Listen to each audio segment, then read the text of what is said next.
নমস্কার বন্ধুরা, আমাদের চ্যানেলে স্বাগতম। ডিএ নিয়ে একটি গুরুত্বপূর্ণ আপডেট। 4% ডিএ বেড়ে যাওয়ায় সুখবর, রাজ্য সরকারি কর্মীদের মহার্ঘ ভাতা এই রাজ্যে 46% পৌঁছালো। তো বন্ধুরা, ডিএ সংক্রান্ত আপডেট নিয়ে স্টেপ বাই স্টেপ আলোচনা করব। তো অবশ্যই আপনারা ভিডিওটি স্কিপ না করে অবশ্যই পুরোটা দেখবেন। তো তার আগে বলে রাখি, যে সকল বন্ধুরা আমাদের চ্যানেলে নতুন, আমাদের চ্যানেলের পাশে যে সাবস্ক্রাইব বাটন, সাবস্ক্রাইব করার পর পাশে যে বেল আইকন সেটিও প্রেস করবেন। লেটেস্ট ভিডিও আপডেটগুলি সবার আগে পেয়ে যাবেন। দেখে নেব আজকে ডিএ সংক্রান্ত গুরুত্বপূর্ণ আপডেটটি। ডিএ নিয়ে এলো বড় সুখবর, এক লাফে ডিএ বাড়ছে 4%। এবার রাজ্য সরকারি কর্মীদের জন্য বড়সড় অঙ্কের ডিএ বাড়িয়ে দেওয়ার ঘোষণা করল বিজেপি শাসিত রাজ্য উত্তরাখণ্ড।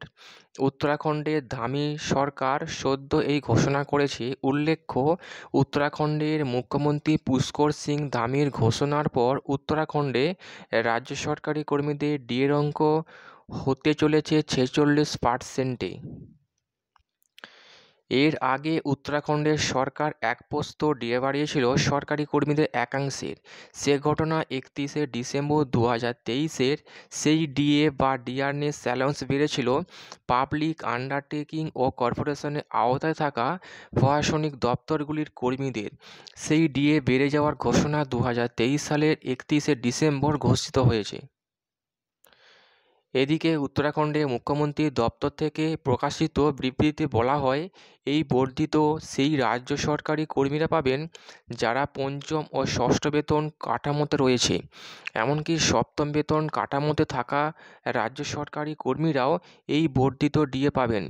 উল্লেখ্য, সপ্তম বেতন কাঠামোর আওতায় যারা রয়েছেন তাদের ডিএ 38% থেকে বেড়ে হলো 42%।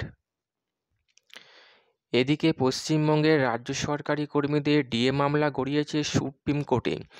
রাজ্য সরকারি কর্মী পরিষদের সভাপতি দেবাশিস শীল জানিয়েছেন, আগামী 5 তারিখের পর শুনানির সম্ভাবনা রয়েছে। যদিও সর্বোচ্চ আদালত থেকে এই বিষয়ে কোনো তারিখ জানানো হয়নি। তিনি বলেছেন, যদি সুপ্রিম কোর্ট এসএলপি খারিজ করে তাহলে তা হাইকোর্টে আসবে। আর সেই মামলা নিয়েও তারা আশাবাদী বলে জানিয়েছেন দেবাশিস শীল।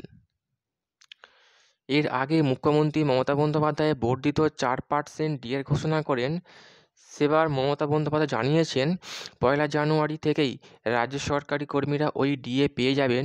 তবে তা নিয়ে অখুশির সুর বহু সরকারি কর্মী সংগঠনের মধ্যে। তারা চেয়েছিলেন কেন্দ্রীয় হারে এআইসিপিআই মেনে তাদের ডিএ দেওয়া হবে, কিন্তু মুখ্যমন্ত্রী এমনটা করেননি, যার জন্য অখুশি সমস্ত বাংলার সরকারি কর্মীরা। তো বন্ধুরা, এই ছিল ডিএ সংক্রান্ত গুরুত্বপূর্ণ আপডেট। কেমন লাগলো কমেন্ট করবেন, লাইক করতে ভুলবেন না।